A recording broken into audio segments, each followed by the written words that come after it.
अस्सलाम वालेकुम रहमतुल्लाहि व बरकातुहू। मैं सेल्फ मोहम्मद ज़काउल्लाह। आज जो है हम लोग मॉडल क्वेश्चन पेपर कर रहे थे। मॉडल क्वेश्चन पेपर 1 24-25 का इसमें का ऑलरेडी मैं पार्ट 2 कर चुका हूँ। पार्ट 1 में आपको फर्स्ट पेज के बारे में बताकर हूँ किस तरह से इंस्ट्रक्शन सब फॉलो करना और फर्स्ट मेन उसके बारे में बताऊँ। और पार्ट 2 में सेकेंड मेन में जो कि 1-1 मार्क्स यानी 12 सवाल जवाब आएंगे, जो कि उसमें 1-1 मार्क के ಒಂದೊಂದು ವಾಕ್ಯದಲ್ಲಿ ಉತ್ತರಿಸಿ 1 सेंटेंस या 2 सेंटेंस में लिखो करके इस तरह के सवाल आती है करके उसके बारे में डिटेल से मैं पार्ट 2 में और एक सवाल जवाब जो है लेंथी आंसर वाला 3-4 वाक्य इसके बारे में डिस्कस करता हूँ। तो आज मॉडल पेपर 1 24-25 का जो मॉडल पेपर 1 उसमें का पार्ट 3 क्लास है। इसमें हमें एक साइड जो है क्वेश्चन पेपर दिखा रहा हूँ, एक तरफ जो है उसके आंसर जवाबात को दिखा रहा हूँ। तो ये सवालत वाला पेपर है, तो तुम ना इसी तरह का क्वेश्चन पेपर आता है, यही सवाल आते हैं घर पर नहीं, इसी तरह का पेपर आता है। तो इसके लिए इसको मॉडल क्वेश्चन पेपर या मादरी प्रश्न पत्रिका बोलती है। तो फर्स्ट में 17th क्वेश्चन आंसर पिछली क्लास में डिस्कस करता हूँ, तो उसके आगे वाला 18th देख सकती 2 मार्क्स का, उसको आज हमें यहाँ से स्टार्ट करेंगे। हेडमास्टरರು ತಂದಿದ್ದ ಟ್ರೇನಲ್ಲಿ ಯಾವ ಯಾವ ತರಹದ ಕಪ್ಪುಗಳಿದ್ದವು। हेडमास्टर जो लाको रखे ತಂದಿಟ್ಟ ट्रेನಲ್ಲಿ ट्रे में ಯಾವ ಯಾವ ತರಹದ ಕಪ್ಪುಗಳು, किस किस किस्म के कप थे जो हेडमास्टर लेकर आए अपने ट्रे में बच्चों को जो है दाले को पीने के वास्ते कॉफ़ी, तो किस किस किस्म के कप लेकर आए। ओके, तो इसका आंसर यहाँ देख सकते हैं, हेडमास्टरರು ತಂದಿಟ್ಟ ಟ್ರೇನಲ್ಲಿ ಯಾವ ತರಹದ ಕಪ್ಪುಗಳಿದ್ದವು। So same question what you see in the question paper, model question paper. तो इधर का क्वेश्चन पेपर है आपका मॉडल क्वेश्चन पेपर, इधर का answer again I am saying. तो 24-25 का हमें कर रहे हैं मॉडल क्वेश्चन पेपर 1, इसी पैटर्न में तुम्हारा एग्जाम रहता है। Excuse me. हेडमास्टरರು ತಂದಿಟ್ಟ ಟ್ರೇನಲ್ಲಿ ಸುಮಾರು 30ರಿಂದ 35 ಕಪ್ಪುಗಳಿದ್ದವು. ಅವುಗಳಲ್ಲಿ ಕೆಲವು ಅತ್ಯಂತ ಬೆಲೆ ಬಾಳುವಂಥವು ಚೈನಾ ಪಿಂಗಾಣಿಗಳು, ಸುಂದರ ಗಾಜಿನವು, ಇನ್ನು ಕೆಲವು ಪ್ಲಾಸ್ಟಿಕ್ನವು, ಮತ್ತೆ ಕೆಲವು ಏನೂ ಬೆಲೆ ಬಾಳದಂಥವು, ಮತ್ತೆ ಕೆಲವು ಸ್ಟೀಲಿನ ಲೋಟಗಳಿದ್ದವು। So this is the answer. तो ये आंसर आता 2 मार्क्स का, तुमना रिवॉर्ड भी मिलता सही तुम्हें कंप्लीट आंसर लिखे तो हेडमास्टरರು जो हेडमास्टर जो थे ತಂದಿಟ್ಟ ट्रेನಲ್ಲಿ ತಂದಿಟ್ಟ ट्रेನಲ್ಲಿ जो हेडमास्टर जो है लाकर रखे ट्रे, उसमें सुमाರು अराउंड 30ರಿಂದ 35 कपಗಳಿದ್ದವು। 30 से 35 कप थे जो उन्होंने लाकर रखा। अವುಗಳಲ್ಲಿ उसमें ಕೆಲವು कुछ जो थे अत्यंत अत्यंत बहुत ज़्यादा बेले ಬಾಳುವಂಥವು बहुत ज़्यादा कीमती किस्म के थे, और चाइना पिंगाणिಗಳು चीनी के कप्पा भी थे, और कुछ सुंदर गाजिनವು और कुछ खूबसूरत किस्म के जो कांच से बनाए गए ऐसे कप्पा थे। इन्नू ಕೆಲವು और कुछ कप्स जो है प्लास्टिक नो जो कम कीमत के प्लास्टिक से बने थे वैसे कप्स थे। ಮತ್ತೆ ಕೆಲವು और कुछ कप जो थे ಏನೂ ಬೆಲೆ ಬಾಳದಂಥವು, कुछ भी वो कीमती नहीं, बहुत ही लो कॉस्ट के नो कॉस्ट के इस तरह के कप जो थे। ಮತ್ತೆ ಕೆಲವು स्टीलिನ ಲೋಟಗಳಿದ್ದವು, और कुछ जो कप थे स्टील से बनाए गए कप्स थे। तो इतने किस्म के कप जो है उन्होंने जो है लाकर रखे। तो किस किस्म के कप उन्होंने लाकर रखे कर पूछे तो तुम्हें आंसर लिखना। तो क्या लिखती, सबसे पहले देख सकते हैं हेडमास्टर जो लाकर रखे ट्रे में उसमें 30-35 कप्स थे, उसमें से कुछ ज़्यादा कीमती अत्यंत ಬೆಲೆ ಬಾಳುವಂಥ और कुछ चीनी के कप्पा चैना पिंगाणी, सुंदर गानी कुछ कीमती कांच के, इन्नू ಕೆಲವು कुछ और प्लास्टिक के, ಮತ್ತೆ ಕೆಲವು ಏನೂ ಬೆಲೆ ಬಾಳ कुछ जो है कीमती ही नहीं इस तरह के लो कास्ट नो कास्ट के, और कुछ स्टीलिನ ಲೋಟಗಳು और कुछ स्टील किस्म के कप लोटा का तो है कप्स उन्होंने लाकर रखा। यानी सार जो थे हेडमास्टर जो थे जो अपने ट्रे में लेकर आए वो एक ही किस्म के नहीं थे, अलग अलग किस्म के थे, कुछ उसमें ज़्यादा कीमती, कुछ उसमें कम कीमती, या कुछ के दरमियान कीमती, इस तरह के वेराइटीज ऑफ कप ने अपने वेराइटीज ऑफ कप्स को जो है अपने ट्रे में ले लेकर को बच्चों के सामने रखती कि वो कॉफ़ी डालकर पिए। तो ये कॉफ़ी कप्पू लेसन का है, तो ये लेसन भी मैं कर को तुम्हें जाको कॉफ़ी कप्पू टाइप करको देखो अल्लन सा ट्रस्ट में, उसमें लेसन मिल जाता, डिटेल से तुम्हें देख सकती। Next question number 19, question number 19 इसमें क्या है देखेंगे अब 2 मार्क्स का अगला क्वेश्चन। हरिद्वारವನ್ನು एक्सक्यूज मी ಹರಿದ್ವಾರವನ್ನು क्वेश्चन नंबर 19 2 मार्क्स का, हरिद्वारವನ್ನು लेखकರು ಹೇಗೆ ವರ್ಣಿಸಿದ್ದಾರೆ। हरिद्वार को जो थे ऑथर ने किस तरह से डिस्क्राइब करे। हरिद्वारವನ್ನು लेखकರು ಹೇಗೆ ವರ್ಣಿಸಿದ್ದಾರೆ। गंगेಯಲ್ಲಿ दीपमाले ये लेसन इनको मैं ऑलरेडी करको हूँ, तुम्हें गंगेली दीपमाला टाइप करो, तुमने उसमें मिल जाएगा पार्ट 1, पार्ट 2, पार्ट 3, पार्ट 4 इस तरह से, जिसमें कि उसमें कंप्लीट लेसन एक्सप्लेनेशन और तुमने अभ्यास प्रश्न पूरे मिल जाती। इसलिए मैं एक ही पार्ट में नहीं कवर करको, अलग अलग पार्ट में करको, तुमने डिटेल से उसमें समझा को जाको तुम्हें देख सकती। तो हरिद्वार को जो है ऑथर क्या करको डिस्क्राइब करें, हरिद्वारवन्नु लेखकರು ಹೇಗೆ ವರ್ಣಿಸಿದ್ದಾರೆ। तो यहाँ पे सेम क्वेश्चन, हरिद्वारवन्नु लेखकರು ಹೇಗೆ ವರ್ಣಿಸಿದ್ದಾರೆ, हरिद्वार को ऑथर किस तरह से डिस्क्राइब करको ही। ओके, तो ये इसका आंसर अब हमें देखेंगे।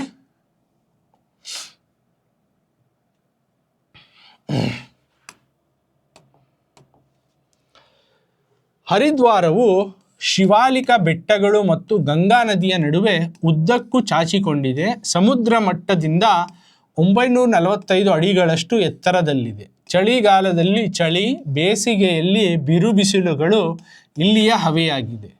ಎಲ್ಲ ತೀರ್ಥಕ್ಷೇತ್ರಗಳಂತೆಯೇ ಪ್ರಾಚೀನತೆಯ ಲಕ್ಷಣವನ್ನೊಳಗೊಂಡಿದೆ. ಅಡಿಗಳಿಗೆ ಗುಡಿಗಳು, ಆಶ್ರಮಗಳು, धर्मशालेಗಳು, ಯಾತ್ರಿಕರಿಂದ ತುಂಬಿರುವ ಬೀದಿಗಳಿಂದ ಕೂಡಿದೆ। ओके, तो हरिद्वार किस तरह से है करको ऑथर डिस्क्राइब करती। हरिद्वार जो उन्होंने गए थे गंगेली दीपमाला लेसन में हरिद्वार विजिट करे थे, तो वहाँ के नज़ारे क्या क्या थे, कैसे दिखे, उसके बारे में हमें लिखना। तो यहाँ पे बोल रही हरिद्वार जो था शिवालिक बेट्टगळु, शिवालिक के पहाड़ हैं और गंगा नदिया नडुवे, शिवालिक पहाड़ एक तरफ बहती हुई गंगा है, नडुवे उद्दक्कू, उसके दरमियान में दोनों तरफ उद्दक लंबाई को फैला हुआ है, उद्दक को चाचिಕೊಂಡಿದೆ। हरिद्वार जो था एक तरफ शिवालिक पहाड़ और दूसरी तरफ बहती हुई गंगा, तो इसके दरमियान लंबाई को जो है ये हरिद्वार की जो है सिटी ये फैली हुई है। समुद्र मट्टದಿಂದ, ओशन के लेवल ऑफ सीस देखे तो, लेवल ऑफ सी यानी समंदर के हाइट में देखे तो ये 945 अಡಿಗಳು यानी 1945 फीट उतना हाइट में है। सी लेवल को कंपेयर करें तो 945 हाइट में है घर को। चಳಿಗಾಲದಲ್ಲಿ और ठंड में, चली ठंड के मौसम में ठंड रहता है, ಬೇಸಿಗೆಯಲ್ಲಿ और धूपकाले में यानी समर में बिरु बिसिलुಗಳು, कड़क धूप भी रहते हैं, इलिया हवेयागिदे। तो यहाँ की मौसम कुछ इस तरह से रहता है, ठंड के दिन में बहुत ही ठंड रहता है, धूप के दिन में बहुत ही धूप रहता है। और साथ में ಎಲ್ಲ तीर्थ क्षेत्रಗಳಂತೆ हर जो है होली प्लेस, जिस तरह से हर एक होली प्लेस किस तरह रहता है उसी तरह से प्राचीनते एंशियंट का जो है लक्षणवन्नೊಳಗೊಂಡಿದೆ। किस तरह से हर एक होली प्लेस जिस तरह से अपने एंशियंट के मॉन्यूमेंट्स चीज़ों को बताता है, उसी तरह इन्हें भी दर्शाता है। अड़ीगड़िगे यानी वहाँ एक एक कदम कदम को भी गुड़ीगढ़ मंदिरां दिखाई देती, आश्रमगढ़ जहाँ पे रहती लोग शेल्टर लेती, ओके, वहाँ पे बैठ कर सन्यासियाँ वगैरह मेडिटेशन करती, वो आश्रम रहती। धर्मशालेगढ़ जो तीर्थ यात्रा पे जाकर रहती, जो हो आज ए पिलिग्रिमेज बन को जाकर रहती, वो ठहरने की जगह भी ही धर्मशालेगढ़। और यात्रिकरिंदा ತುಂಬಿರುವ और वहाँ के जो है लोगों से, ट्रैवलर से भरा हुआ ಬೀದಿಗಳಿಂದ ಕೂಡಿದೆ। वहाँ के स्ट्रीट भी जो है ट्रैवलर से भरा हुआ स्ट्रीट्स को यानी वहाँ के रास्तों को देख सकती। तो हरिद्वार को किस तरह से डिस्क्राइब करती, एक शिवालिक पहाड़ और गंगा नदी के दरमियान लंबाई को फैला हुआ है, और सी लेवल को जो है 945 फीट होता हाइट में है, और ठंड के मौसम में ठंड रहता है, धूप के मौसम में धूप रहता है, ये यहाँ का मौसम है। और हर एक जो है पिलिग्रिमेज प्लेस किस तरह पिलिग्रिमेज प्लेस कैसा रहता है, उसी तरह से इन्हें भी एंशियंट के जो मॉन्यूमेंट्स वगैरह चीज़ें हैं वो यहाँ पर भी देखे जा सकती। और जो है हर एक कदम कदम को टेम्पल, मंदिरें दिखा देती, गुड़ीगढ़, आश्रम जहाँ पे सन्यासी साधु लोग बैठ को मेडिटेशन तपस्या करती वो रहती। धर्मशालेगढ़ जो पिलिग्रिम जाकर रहती वो ठहरने के, रहने की जगह, उसको बोलती धर्मशाला, वो भी हैं। और यहाँ की हर गली जो है ट्रैवलर से, पिलिग्रिम से जो है जो है खचाखच भरी हुई जो है स्ट्रीट्स, गलियां, रोड दिखाई देती। तो इस तरह से ऑथर ने जैसा हरिद्वार को विजिट करे थे, तो अपने लेसन गंगेली दीपमाला में इसके बारे में डिस्क्राइब करको ही।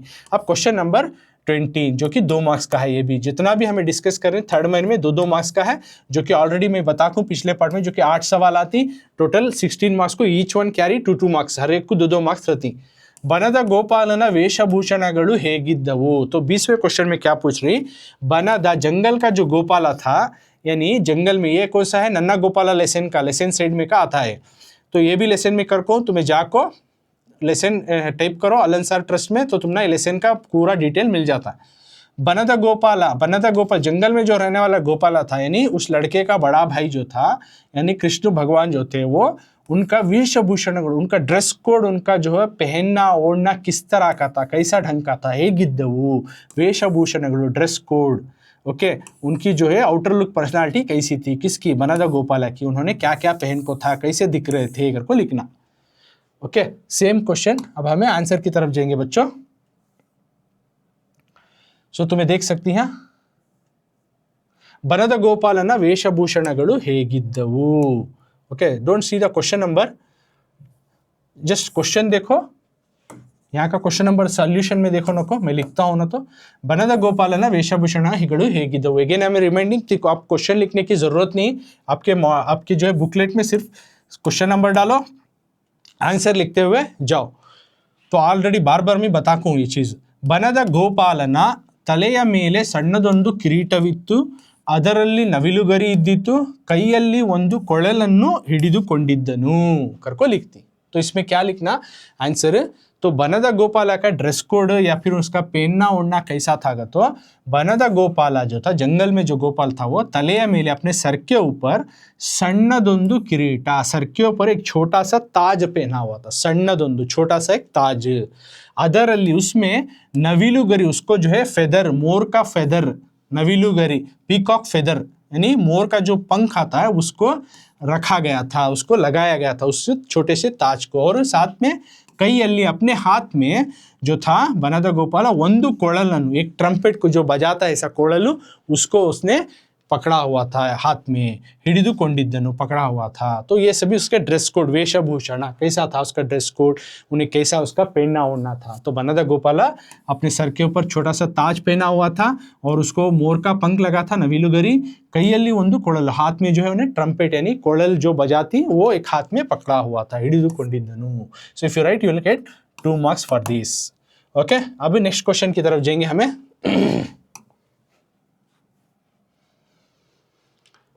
सिद्धार्थनिगे क्वेश्चन नंबर 21, सिद्धार्थनिगे, ये क्वेश्चन पेपर का साइड है, वो उसका आंसर्स है। तो ये मॉडल क्वेश्चन पेपर है, अगेन आई एम रिमाइंडिंग, सिद्धार्थनिगे ನಾಡಿನ ಅರ್ಥ ತಿಳಿದ ಸಂದರ್ಭವನ್ನು कवि बसवराज सबरदವರು ಏನೆಂದು ಬಣ್ಣಿಸಿದ್ದಾರೆ।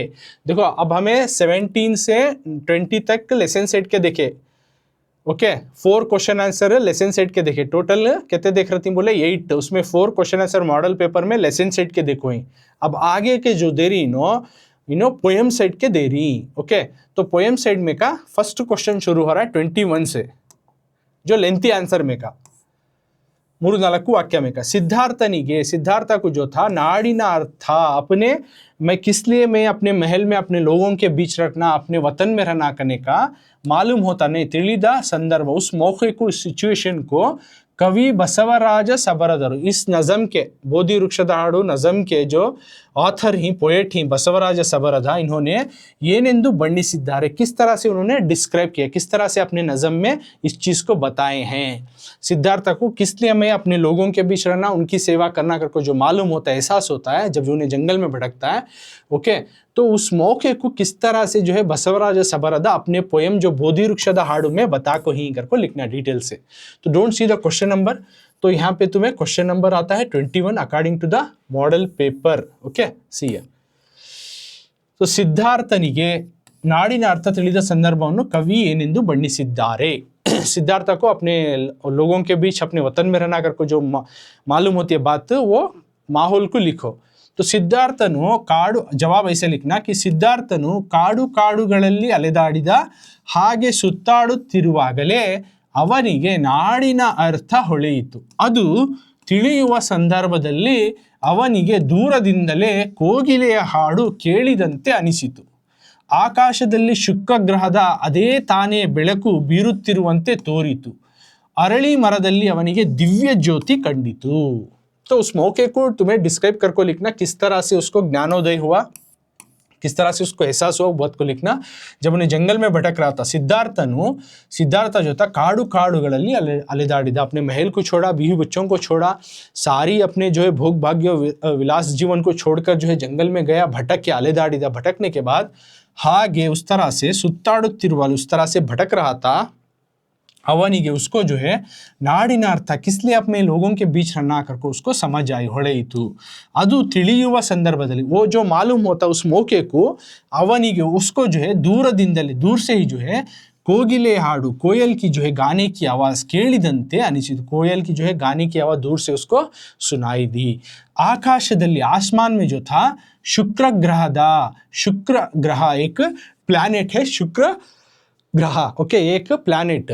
तो इस प्लैनेट को अದೇ ತಾನೇ उसी वक्त में जो है ಬೆಳಕು ಬೀರುತ್ತಿರುವಂತೆ रोशनी आए जैसा दिखाई दी, तोरिತು। और अरಳಿ मरदल्ली यानी उसके पीपल के पेड़ में ಅವನಿಗೆ यानी जो पेड़ के नीचे बैठ को मेडिटेशन तपस्या की, वहां पे उसको एक रोशनी, दिव्य ज्योति कंडित, उसको ज्ञानोदय हुआ, उसको एक रोशनी दिखाई दी, उसको एहसास हुआ। तो ये पूरा मौका लिखना अलॉन्ग विथ नेचर में क्या क्या चेंजेस हुआ। ओके, जब उन्हें जंगल भटका तो उसको सही मैं किस लिए अपने लोगों के बीच रहना कर को एहसास हुआ। उस मौके में उसको दूर से कोयल गाते हुए सुनाई दी, और एक आसमान में जो शुक्र ग्रह प्लैनेट जो है वहाँ से रोशनी दिखाई दी, और जो है अब जो जहाँ पे पेड़ बैठा था उन्हें तपस्या कर रहे थे वहाँ पे रोशनी दिखाई, उसको ज्ञानोदय हुआ। तो ये तमाम चीज़ें लिखती, तो will get 2 marks for that. तो मैं ये कंप्लीट पोएमिज करके हूँ, बोधि वृक्षದ हाडू, तुम्हें जाको वहाँ देख ले सकती। ओके, अब आगे का हमें जाएंगे नेक्स्ट क्वेश्चन की तरफ।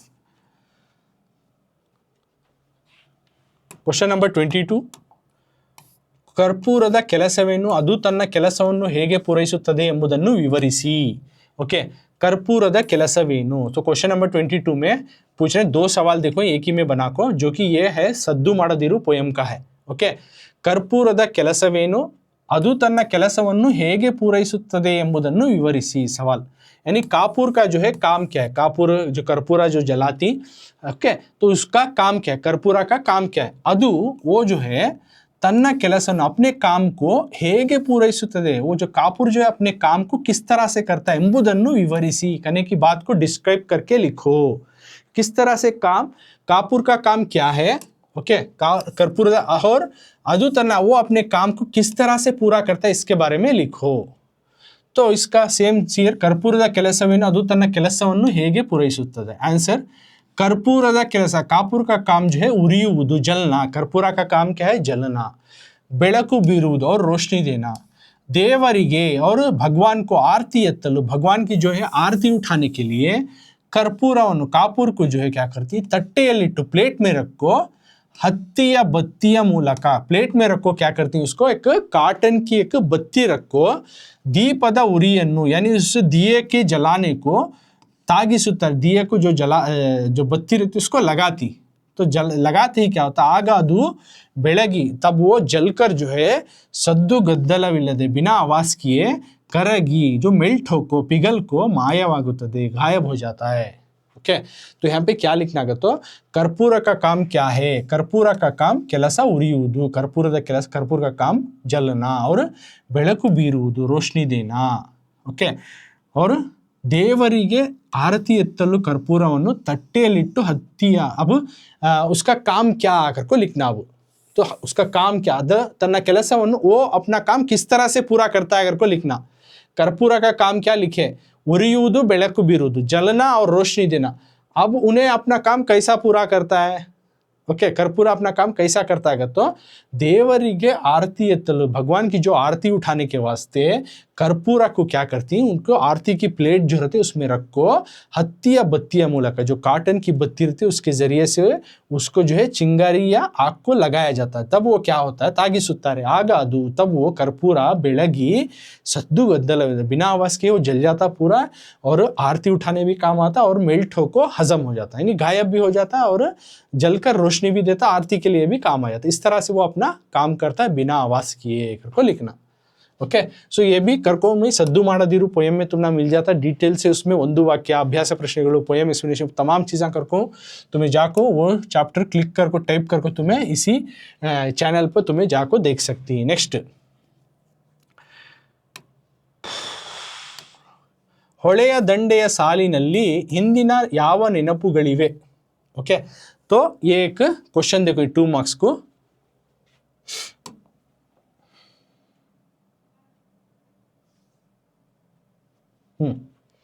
ಹೊಳೆಯ ದಂಡೆಯ ಸಾಲಿನಲ್ಲಿ ಹಿಂದಿನ ಯಾವ ಯಾವ ನೆನಪುಗಳಿವೆ। बहती हुई नदी की जो किनारे हैं, उस तालाब या नदी किनारे में कौन से जो है हमारे जो है यादगार जो चीज़ें हैं, याद आने वाले बातें हैं। ಹೊಳೆಯ ದಂಡೆಯ ಸಾಲಿನಲ್ಲಿ, बहती हुई नदी की जो लाइन है, उस बहती हुई नदी की जो किनारे में किस किस पुरानी यादों को हमें देखा जा सकता है। ಹಿಂದಿನ ಯಾವ ನೆನಪುಗಳಿವೆ। ओके, तो सेम क्वेश्चन, ಹೊಳೆಯ ದಂಡೆಯ ಸಾಲಿನಲ್ಲಿ ಹಿಂದಿನ ಯಾವ ನೆನಪುಗಳಿವೆ, यानी बहती हुई जो नदी के जो किनारे में कौन सी जो हमें यादगार चीज़ों को देख सकते हैं। तो ये भी करको चैप्टर तुम्हें जाको ना तो एक क्लास में टाइप करको होंगे बेವುಗಳ ಹಾಡು, इसमें टाइप करको तुम्हें जाको देख सकती। ಹೊಳೆಯ ದಂಡೆಯ ಉದ್ದಕ್ಕೂ, ಹೊಳೆ यानी बहती हुई नदी के किनारे लंबाई को राज्यಗಳು ಹುಟ್ಟಿವೆ, बहुत सारे जो है स्टेट्स, बहुत सारे मुल्क बने, यानी नदी का किनारा बहते हुए कहाँ का रहता, वहाँ सभी जो है सिविलाइजेशंस, बहुत सारे सल्तनत इन्हों बने मिटे सभी होया सो। ओके, अಳಿದಿವೆ ಬೆಳೆದಿವೆ, ऐसे सल्तनतें पैदा है और मिटे हैं। ಶತಶತಮಾನಗಳಿಂದಲೂ, यानी सेंचुरी से, बहुत पहले से लेकर बहुत सालों तक, लेकिन ರೈತನು, किसान जो है ಬೇಸಾಯ ಮಾಡುತ್ತಲೇ, यानी किसान जो है खेती कर ले कुछ है इದ್ದಾನೆ, पहले से लेकर अब तक भी। अंदिनंते, उस पहले से, इंदिगु, पहले से अब तक जो है, पहले किस तरह से होता था उसी तरह अब भी जो है संते, यानी बाजार लगता है, जत्रा लगता है, जात्रे, ಗೊಬ್ಬರಗಳ स्थिति और गोबरी की जो है हालात, तमाम चीज़ें ಕಾಣಿಸುತ್ತಲಿದೆ। जिस तरह पहले से जत्रा बाजार सब लगता था, उसी तरह अभी भी अलग अलग किस चीज़ रकम बदला होगा, लेकिन अभी भी उसी तरह का चलने को है। तो इस तरह से ये तमाम चीज़ें यादगार हैं। यहाँ पे अलग अलग सिविलाइजेशन, अलग अलग सल्तनतें बने, पैदा हुए, मिटे, ये सब हुआ, लेकिन किसान पहले से भी अब तक क्या यादगार है, तो उन्हें खेती करने को आ रहा है। दूसरा, पहले जैसा अभी तक जात्रे, उरुसा है नहीं, और बाजार, तमाम चीज़ें लगने को आ रही हैं। So don't teach, question number 23 है, तो ये 2 मार्क्स का हुआ। नेक्स्ट देखो, ಮಾನವೀಯ ಸಂಸ್ಕೃತಿಯಲ್ಲಿ, तो पंपा ತೀರದ पुष्पಗಳು पूरा का ओदु। ओके, ये क्वेश्चन जो है ये भी मैं चैप्टर करको पूरा का ओदु, तुम ना जाको तुम्हें देख ले सकती। पंपा ತೀರದ पुष्पಗಳು टाइप करो तो लेसन भी मिल जाता, उसका क्वेश्चन आंसर भी तुम ना मिल जाता इसी चैनल में। ಮಾನವೀಯ ಸಂಸ್ಕೃತಿಯಲ್ಲಿ ಹೂವು ಯಾವುದರ ಪ್ರತೀಕ, ಉದಾಹರಣೆಯೊಡನೆ ವಿವರಿಸಿ, यानी मानवीय संस्कृतिಯಲ್ಲಿ, यानी इंसानियत के जो, इंसान की जो कल्चर है उसमें हूವು, फूल जो है, ಯಾವುದರ प्रतीक, फूल जो है किसकी निशानियत के तौर पर जो है, उदाहरणेयೊಡನೆ, किसकी निशानियत के तौर पे बताया हुआ गया है, उसको मिसाल के ज़रिए से डिस्क्राइब करो, मिसाल के साथ बताओ। यानी इंसान के अपने कल्चर में देखते हुए तो पहले ज़माने से अब तक फूल को किस अंदाज से देखता हुआ गया, किस नज़रिए से फूल का जो है नज़रिया बनते हुए गया, पहले क्या आता हो, अब क्या आता हो, या लोगों में हो, किस तरह का फूल का एक नज़रिया, फूल को लेकर किस तरह का नज़रिया लोगों में, ये चीज़ को हमें लिखना, जो कि मैं ऑलरेडी इसको लेसन में पंपा ತೀರದ पुष्पಗಳು में करको हूँ, वहाँ जाकर तुम्हें देख ले सकती, वो लेसन भी करको हूँ डिटेल से, तुम ना क्वेश्चन आंसर भी करको हूँ, तो सेम आंसर, तो अब सोल्यूशन के साथ उसी को मैं बता रहा हूँ। ओके, तो ये ಒಂದು वाक्य में, ये छोड़ो, यू डोंट सी दिस। ಮಾನವೀಯ ಸಂಸ್ಕೃತಿಯಲ್ಲಿ ಹೂವು ಯಾವುದರ ಪ್ರತೀಕವಾಗಿದೆ। ಓಕೆ, ಸೇಮ್ ಕ್ವೆಶ್ಚನ್, ಮಾನವೀಯ ಸಂಸ್ಕೃತಿಯಲ್ಲಿ ಆನ್ಸರ್ ಅಬ್, ಮಾನವೀಯ ಸಂಸ್ಕೃತಿಯಲ್ಲಿ ಹೂವು ಮುಗ್ಧತೆ, ಮಧುರತೆ, ಸೌಂದರ್ಯ, ಪಾವಿತ್ರ್ಯ, ಭಕ್ತಿ, ಶ್ರದ್ಧೆ, ಪ್ರೀತಿ, ಶಾಂತಿಗಳ ಪ್ರತೀಕವಾಗಿದೆ। Okay, again I will read, ಮಾನವೀಯ ಸಂಸ್ಕೃತಿಯಲ್ಲಿ ಹೂವು ಮುಗ್ಧತೆ, ಮಧುರತೆ, ಸೌಂದರ್ಯ, ಪಾವಿತ್ರ್ಯ, ಭಕ್ತಿ, ಶ್ರದ್ಧೆ, ಪ್ರೀತಿ, ಶಾಂತಿಗಳ प्रतीकवाಗಿದೆ। तो इसमें तुमने क्या बोल रही है, तो ह्यूमन के कल्चर में, मानवीय संस्कृतिಯಲ್ಲಿ हूವು, फूल जो है, मुग्धते, मासूमियत, इनोसेंसनेस को, मधुरते, प्यारेपन को, सौंदर्य, खूबसूरती को, पावित्र्य, प्यूरिटी को, भक्ति, डिवोशन को, भक्ति को, श्रद्धा को, प्रीति, प्यार, लव को, शांतिಗಳ, अमन का, पीस का जो है प्रतीक, उसकी निशानी तौर पर माना हुआ गया, प्रतीकवाಗಿದೆ। ओके, तो ह्यूमन के कल्चर में फूल जो है एक इनोसेंसनेस, प्यारेपन और खूबसूरतपन, और जो है प्यूरिटीपन, और भक्ति, डिवोशन, श्रद्धा और प्यार और अमन की जो है निशानी, शांतिಗಳ प्रतीकवाಗಿದೆ। किस तरह की निशानियत के तौर पर बताया गया, उसके मिसाल के साथ बताना। तो फूल का देखने का नज़रिया एक इनोसेंट का नज़रिया मानते हैं, मधुरते, सौंदर्य, पावित्र्य, भक्ति, श्रद्धे, प्रीति, शांति, ये तमाम वर्ड लिखना तुमने।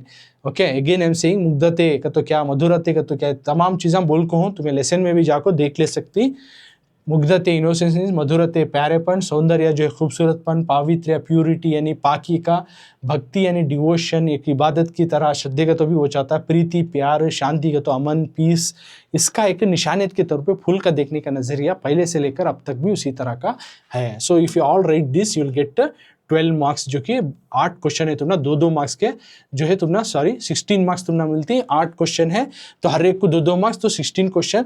तो देख सकते पहले के मॉडल पेपर में पहले 4 क्वेश्चन जो है लेसन से पूछी, बाद में उसके 3 सवाल जो है पोएम साइड और एक जो है सप्लीमेंट्री रीडिंग से पूछा गया है। ओके, तो इस तरह से तुम ना सप्लीमेंट्री रीडिंग के क्वेश्चन इधर 3-4 वाक्य में आ सकते हैं या फिर 1 वाक्य में भी आ सकते हैं। तो मैं ऑलरेडी वो तमाम चीज़ें लेसन और सब एक्सप्लेन करता हूँ, तुम्हें जाकर वहाँ देख ले सकती। नेक्स्ट ಕೆಳಗಿನ ಕವಿ ಸಾಹಿತಿಯ ಜನ್ಮಸ್ಥಳ ಕಾಲ ಕೃತಿ। ನೆಕ್ಸ್ಟ್ में इन 4th में इन अगला क्वेश्चन 25वां सवाल तुमना, ಕೆಳಗಿನ ಕವಿ ಸಾಹಿತಿಯ ಜನ್ಮಸ್ಥಳ ಕಾಲ ಕೃತಿ ಮತ್ತು ಬಿರುದು ಪ್ರಶಸ್ತಿಗಳನ್ನು ಕುರಿತು ವಾಕ್ಯ ರೂಪದಲ್ಲಿ ಬರೆಯಿರಿ।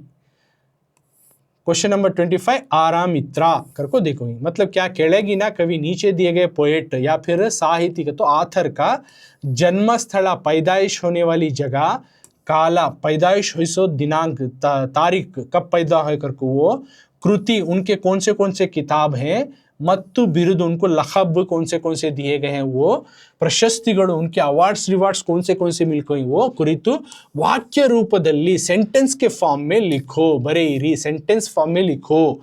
कौन वो आथर कौन का, तो आरामित्रा फर्स्ट चैप्टर का जो वनामರದ गिಳಿ है, तो उनके बारे में तुम ना लाइन वाइज बना को लिखो कर को बोली।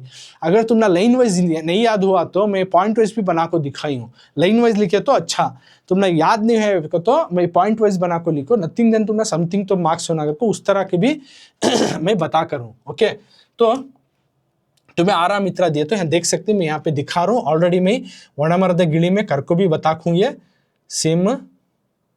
तो आरामित्रा दिए तो तुम्हें ऐसा लिखना, आरामित्रा अवरु लाइन फॉर्म में लिखो कर को देखो, नहीं लाइन फॉर्म में अब 25th क्वेश्चन नंबर को लिखना हमें।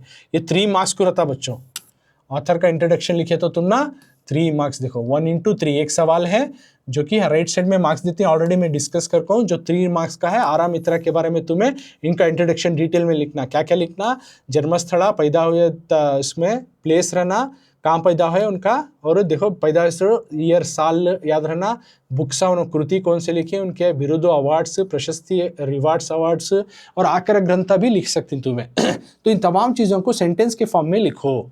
तो यहाँ देखो आरामित्रा अवरु, आरामित्रा जो थे ऑथर पोएट 1935 में पैदा है, 1935 कहाँ पैदा है, मंड्या जिले अक्की हेब्बाड़ू, मंड्या के पास जो अक्की हेब्बाड़ू नाम का गांव है यम्बली, यहाँ पे ये पैदा है, यानी 1935 में मंड्या के पास जो अक्की हेब्बाड़ू नाम का गांव है वहाँ पे ये पैदा है। अब डायरेक्ट यहाँ से उनके किताबें आरतक्षते मत्तु इतर प्रबंधಗಳು, ये सब इनके किताबें हैं, जितने याद होते उतने लिखो। ನಾನೇಕೆ ಕೊರೆಯುತ್ತೇನೆ ಮತ್ತು ಇತರ ಪ್ರಬಂಧಗಳು, ಛಂದೋಮಿತ್ರ, ಕನ್ನಡ ಮೇಘದೂತ, ಮಹಾಭಾರತ, ಪಾತ್ರ ಸಂಗತಿಗಳು एक ही किताब है। ವಚನಕಾರರು ಮತ್ತು ಶಬ್ದಕಲ್ಪ, ಒಳನೋಟಗಳು, ಕವಿಗಳ ಬೆನ್ನೇರಿ, कैलासम बदुकु बरह इत्यादि कृतिಗಳನ್ನು रचिसिद्धारे। तो इतने किताब है, इसमें तो 4-5 किताब तो लिखना चाहिए, जैसा तुमने इसमें कौन से याद होती है वो लिखो। तो हर एक कामा से पहले एक किताब खत्म कर, जैसे आरतक्षते ಮತ್ತು इतर प्रबंधಗಳು एक किताब खत्म, ನಾನೇಕೆ ಕೊರೆಯುತ್ತೇನೆ ಮತ್ತು इतर प्रबंधಗಳು एक किताब खत्म, देन ಚಂದೋಮಿತ್ರ 1 खत्म, Kannada Meghdoot it is 1 finished, Mahabharata पात्र संगतिಗಳು एक किताब, वचनकारರು ಮತ್ತು शब्दकल्प एक किताब, ಒಳನೋಟಗಳು, ಕವಿಗಳ ಬೆನ್ನೇರಿ, कैलासम बदुकु बरह एक किताब। तो इस तरह की किताबों में तुम्हें कम से कम जो है 4 से 5 किताबों के नाम लिखना है। बाद में इनको अवार्ड्स रिवार्ड कौन से मिले अब वो लिखना, तो लाइन फॉर्म में लिखो करको दी, इसलिए हमें वाक्य रूपದಲ್ಲಿ लिख रही कौन से अवार्ड्स मिले इनको। ಇವರಿಗೆ नवरत्न राम प्रशस्ति, नवरत्न राम करने का अवार्ड मिला, बाद में वर्धमान प्रशस्ति, काव्यानंद पुरस्कार, गुरूरू साहित्य प्रशस्ति ಮತ್ತು धर्मश्री नगेराज प्रशस्तिಗಳು संदिवे। ओके, इनको तकरीबन 4-5 जो है अवार्ड्स इस इंट्रोडक्शन में बता के तुम्हें उसमें 2 से 3 अवार्ड्स तो भी लिखना, 4 भी याद नहीं हो तो 2-3 तो लिखना चाहिए, जैसे कि नवरत्न राम प्रशस्ति लिखो, वर्धमान प्रशस्ति लिखो, काव्यानंद पुरस्कार लिखो, ये सब याद हुआ तो अच्छी बात, ये भी लिख डालो, गुरु साहित्य प्रशस्ति, धर्मश्री नगेराजा प्रशस्ति। ओके, तो ये हुआ अवार्ड, पैदाइश ईयर लिखे, ओके, बाद में कहाँ पैदा हुए वो लिखे और उनकी किताबें मेंशन करें, बाद में उनके अवार्ड्स मेंशन करें। तो फाइनल में तुम्हें आकर ग्रंथ यानी लेसन वणमರದ ಗಿಳಿ किस किताब से इनकी ली गई है वो भी मेंशन करो।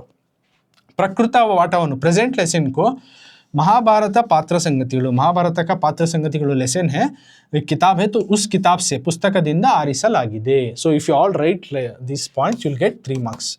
तो पॉइंट्स उसमें जो इन्हों देखो इस सवाल में कवर ऑफ करना, पैदाइश पूरा तुम्हें लिखे है लेकिन उसमें तुम्हें प्लेस नहीं लिखे, जन्मस्थल नहीं लिखे, तो मार्क्स कट तुम ना, याद रख लियो। तो इसमें जैसे मैं इंट्रोडक्शन में बताया हूं, तो तुम्हें सवाल का तुम्हें ऑलरेडी बोल को नहीं, इंस्ट्रक्शन को देखो उसी तरह से आंसर लिखना। जैसे कि यहाँ देखो जन्मस्थल लिखना, तुम्हें पैदाइश प्लेस रहना, इंट्रोडक्शन में लिख रही तो पैदाइशी प्लेस लिख को रहना, भूलना नहीं।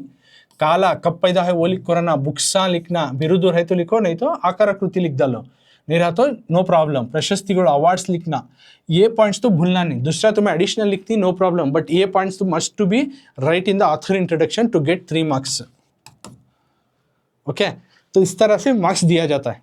जन्मस्थल, पैदाइश जगह, काला कब पैदा है, कृति का तो उनके किताबा, बिरुदु का तो लखब रहा तो लिखो, नहीं तो नहीं, हले कन्नड़ में आता सो ये। प्रशस्तिಗಳು का तो अवार्ड्स, ये तमाम चीज़ें मेंशन होकर ना, then only will get the 3 marks. तो एक ही आता तुम ना ऑथर इंट्रोडक्शन, यानी पोएट के बारे में आता है, नज़म से एक आ सकता है या फिर लेसन के सेट से एक आ सकता है, दोनों तरफ से कोई भी एक आता है। ओके, तो ये चाहता अगर को बोलने होता है, तमाम भी मैं लेसन जब कर रहा था ऑथर के इंट्रोडक्शन और पोएट इंट्रोडक्शन जो है हर लेसन पोएम में कर को हूँ, तो तुम्हें जाको मेरे इसी चैनल पे क्लास में देख ले सकती। हर इंट्रोडक्शन भी जो है तुम ना हर लेसन में मिल जाता है।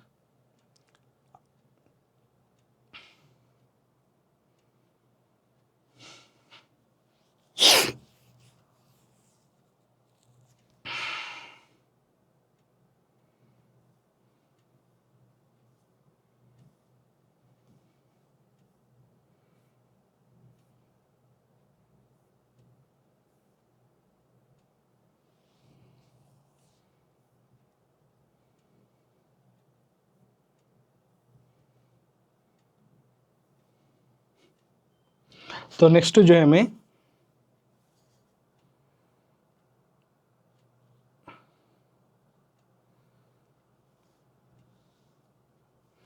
देख सकते हैं, ಕೆಳಗಿನ ಪದ್ಯದ ಸಾರಾಂಶವನ್ನು ಬರೆಯಿರಿ करको है।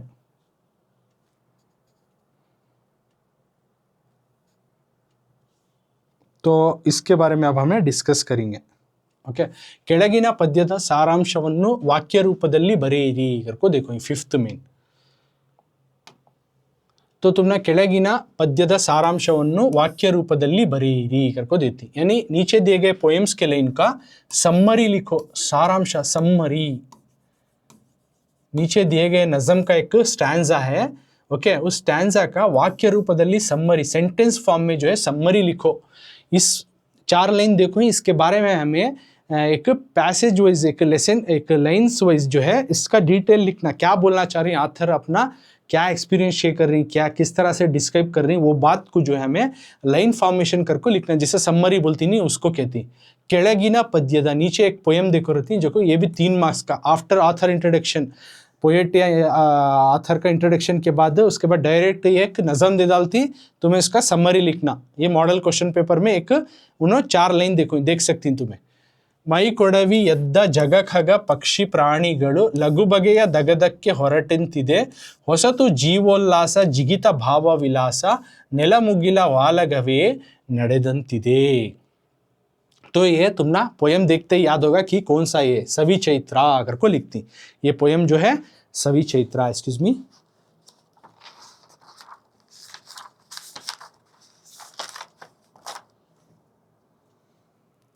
तो पोएम तुम्हें लिखती कि ये सवी चैत्रा का पोएम है। ಮೈ ಕೊಡವಿ ಎದ್ದ ಜಗ ಖಗ ಪಕ್ಷಿ ಪ್ರಾಣಿಗಳು ಲಘು ಬಗೆಯ ಧಗಧಕ್ಕೆ ಹೊರಟಂತಿದೆ, ಹೊಸತು ಜೀವೋಲ್ಲಾಸ ಜಿಗಿತ ಭಾವ ವಿಲಾಸ, ನೆಲಮುಗಿಲ ವಾಲಗವೇ ನಡೆದಂತಿದೆ करको देती नहीं।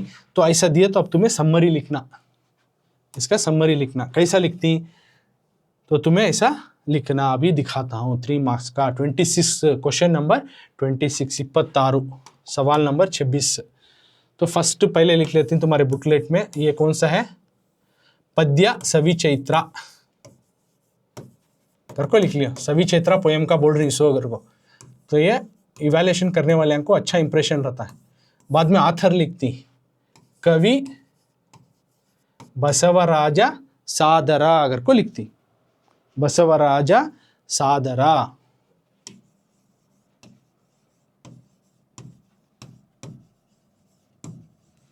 ऐसा लिखती कवि बसवराज सादर। अब डिटेल में लाइन से लिखना, क्या बोल रही, सविचैत्र पद्यदल्ली ऐसा लिखना, पोयम जो है इस पोयम में सविचैत्र पद्यदल्ली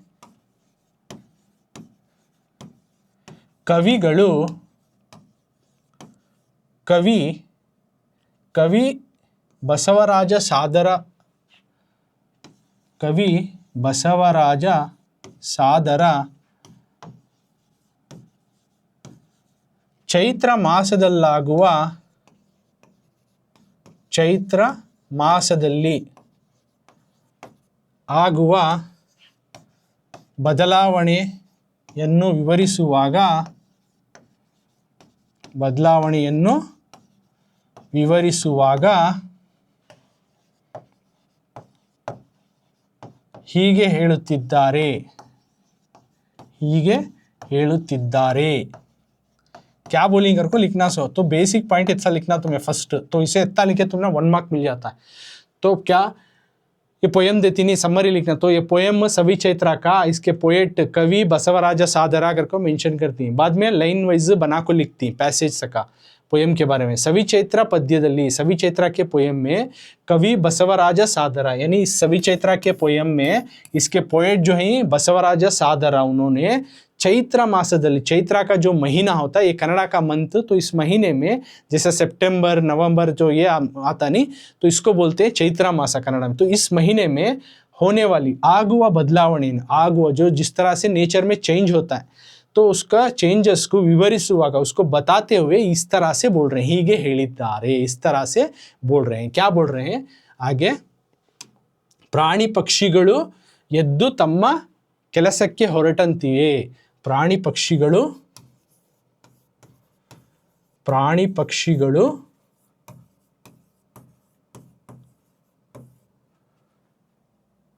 ಮೈಕೊಡವಿ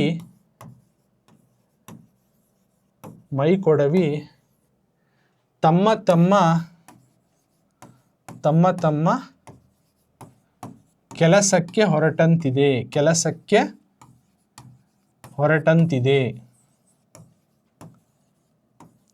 ತಮ್ಮ ಕೆಲಸಕ್ಕೆ ಹೊರಟಂತಿದೆ।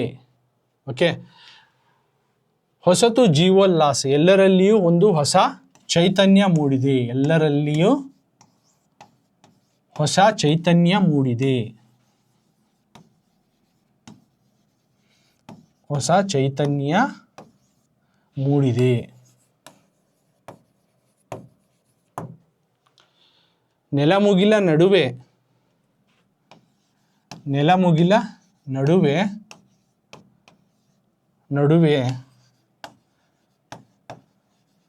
ವಾಲಗವು ನಡೆಯುತ್ತಿದೆ ಎಂದು ಬಣ್ಣಿಸಿದ್ದಾರೆ।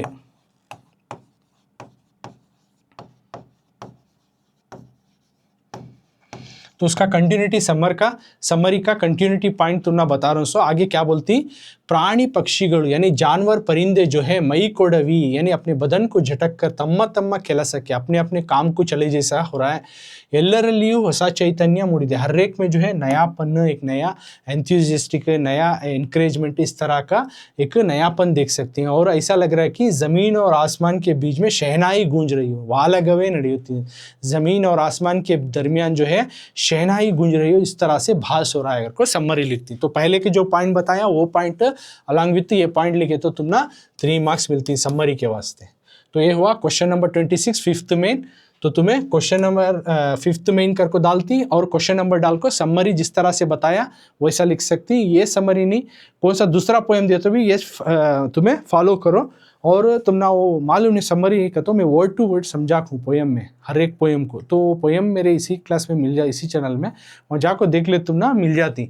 तो हर एक पोयम का भी तुम्हें समरी आराम से इस तरह से पॉइंट वाइज बना को लिखो। तो आगे का जो है 6th मेन से, अब 5th मेन हो गया, अब 6th मेन से तुम ना यहाँ से ग्रामर शुरू होता है और कुछ संदर्भ भी आती। तो उन तमाम चीज़ों को हमें अगली क्लास में यानी 7th मेन को आने वाले पार्ट से हमें डिस्कस करेंगे। मॉडल पेपर 1 का ही आगे का अगली पार्ट में कंटिन्यू होता है।